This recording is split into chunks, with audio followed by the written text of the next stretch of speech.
Hello friends, welcome to one style cooking. நாம் இன்றைக்கி பார்க்க போகிற ரெசிபி என்னென்னு பார்த்தீங்கன்னா ரொம்பவே சூப்பரான டேஸ்டான மணமான ரசத்தை தான் பார்க்க போகிறோம். வாங்க எப்படி செய்யலாங்கிறத பார்க்கலாம். ரசம் செய்கிறதுக்கு ஒரு எலுமிச்சம்பழம் அளவு புளியை ஊற வச்சுக்கோங்க. ஒரு ஸ்பூன் கடுகு, அரை ஸ்பூன் ஜீரகம், தாளிக்கிறதுக்கு 2 வரமிளகா, கருவேப்பிலை, அரை ஸ்பூன் மஞ்சள் தூள், பெருங்காயத்தூள், கொத்தமல்லியில் 2, ஒரு தக்காளி. நாட்டு தக்காளியாக இருந்தால் எடுத்துக்கோங்க, ரொம்ப நல்லாயிருக்கும். புளியை கம்மி பண்ணணும்னு நினச்சிங்கன்னா தக்காளியோட அளவை கூட்டிக்கோங்க. நான் இன்றைக்கி 3 பேருக்கு ரசம் வைக்கிறதுனால ஒரு தக்காளி கொஞ்சமாக புளி எடுத்திருக்கேன். தேவையான அளவு உப்பு. இதெல்லாம் தான் ரசத்துக்கு அரைக்க வேண்டிய பொருட்கள். ஒரு 5 பல் பூண்டு, 1 ஸ்பூன் மிளகு, 1 ஸ்பூன் ஜீரகம், ஒரே ஒரு பச்சை மிளகாய், கொஞ்சம் கருவேப்பிலை. இது போட்டு இந்த 5 ஐட்டமும் போட்டு அரைச்சிங்கன்னா உங்களோட ரசம் நல்லா ஃப்ளேவராக இருக்கும். வாங்க எப்படி செய்யலாங்கிறத பார்க்கலாம். அரைக்கிறதுக்கு வச்ச பொருட்களை ஒரு மிக்ஸி ஜாரில் போட்டு தண்ணி எதுவும் ஊற்றாமல் குறைன்னு நல்லா அரைச்சிக்கோங்க. இந்தளவுக்கு ஒன்றும் பாதியமாக குறைன்னு அரைச்சிக்கோங்க. இப்போ ரசம் செய்ய ஆரம்பிக்கலாம். இப்போ ஃபஸ்ட்டு இந்த தக்காளியை கொஞ்சமாக தண்ணி, உங்களுக்கு எவ்வளோ ரசத்துக்கு தண்ணி வேணுமோ அந்தளவுக்கு தண்ணி வச்சு வேக விட்டுருங்க. தக்காளியில் பார்த்தீங்கன்னா உங்களுக்கு வெடிப்பு மாதிரி வரும் கொதிக்கும்போது. ஸோ அது வரைக்கும் நம்ம வேக விடணும். பாருங்கள், தக்காளி நல்லா வெந்திருக்கு. இதெல்லாம் பார்த்திங்கன்னா தெரியும் உங்களுக்கு, தோல் நல்லா வெடித்து வந்திருக்கு. இதே மாதிரி வேகணும்.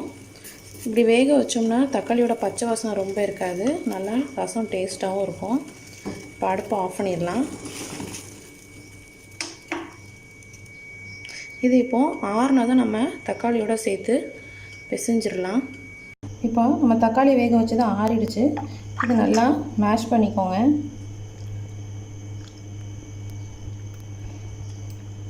வேக வைக்காமல் கூட நம்ம ஃப்ரெஷ்ஷாக கூட தக்காளி பிசைஞ்சு போடலாம், அதுவும் நல்லா தான் இருக்கும். ஸோ இந்தளவுக்கு மேஷ் பண்ணிக்கோங்க. இந்தளவுக்கு மேஷ் பண்ணிக்கோங்க. இதில் பார்த்திங்கன்னா கொஞ்சம் தோல் இருக்கும், ரொம்ப தோல் எடுக்க வேண்டாம். கொஞ்சம் பெரிய தோலாக உள்ளது கையில் தென்படும், அதை மட்டும் எடுத்து எடுத்துடலாம். மீதி 1-2 கிடக்கும், அதெல்லாம் கிடக்கட்டும். இப்போ இது கூட நம்ம கரைச்சி வச்ச புளி கரைசலை சேர்த்துடலாம். இதையும் சேர்த்து வச்சுக்கோங்க. இனி நம்ம ரசம் செய்ய ஆரம்பிக்கலாம். இப்போ ஒரு கடாயில் தேவையான அளவு ஆயில் சேர்த்துக்கோங்க. நல்லெண்ணெய் சேர்த்திங்கன்னா ரொம்ப ருசியாக இருக்கும். எண்ணெய் காஞ்சதும் கடுகு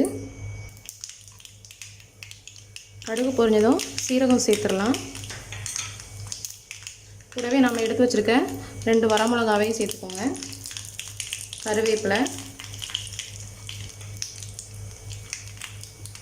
அரை ஸ்பூன் மஞ்சள் தூள் சேர்த்துக்கோங்க. பெருங்காயத்தூள், இதெல்லாம் சேர்த்து நல்லா கிளறி விட்டுக்கோங்க. அடுப்பை இந்த டைமில் சிம்மில் வச்சு பண்ணுங்கள், ஏன்னா மஞ்சள் தூள் எல்லாம் கரைக்கிடக்கூடாது. ஸோ இந்த ஸ்டேஜில் நம்ம எடுத்து வச்சுருக்க மசாலாவை சேர்த்துடலாம். அரைச்ச மசாலா சேர்த்து 1 நிமிஷம் நல்லா வதக்குங்க.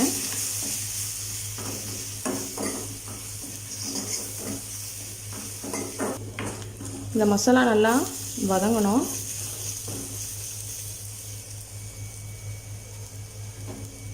இப்போ அதோட ஃப்ளேவர் நல்லா வரும். இந்த ஸ்டேஜில் நம்ம கரைச்சி வச்ச புளி தக்காளி கலவையை சேர்த்துடலாம்.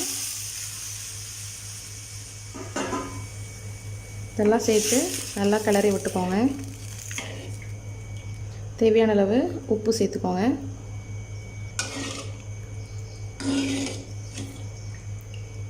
ரசம் நல்லா ஒரு கொதிக்கட்டும். சைட்லலாம் நுரக்கூடி ஒரு கொதிக்க வரும். அந்த ஸ்டேஜில் நம்ம ஆஃப் பண்ணிடலாம். ரொம்ப கொதிக்க விடக்கூடாது. ஏற்கனவே நம்ம தக்காளியெல்லாம் நல்லா வேக வச்சுருக்கோம். ஸோ அதனால் எந்த பச்சை வாசனையும் அடிக்காது. ஒரு கொதிக்க வரைக்கும் வெயிட் பண்ணலாம். ரசம் நல்லா நுரக்கூடி நல்லா இப்போ தான் ஒரு கொதிக்குது. இந்த ஸ்டேஜில் நம்மளோட ரசத்தோட டேஸ்டான கொத்தமல்லி இலையை தூவி அடுப்பை ஆஃப் பண்ணிடுங்க. ரசத்தை திறந்து வச்சிடாதீங்க. உடனே எந்த பாத்திரத்தில் மாற்றுறீங்களோ அதில் வச்சு மூடி வச்சுருங்க. நம்மளோட சூப்பரான ரசம் ரெடி ஆகிடுச்சு. சாப்பிட்டு பாருங்கள். சாப்பிட்டு நம்ம சேனலை லைக் பண்ணுங்கள், ஷேர் பண்ணுங்கள், சப்ஸ்கிரைப் பண்ணுங்கள், மறக்காமல் கமெண்ட் பண்ணுங்கள். தேங்க்யூ.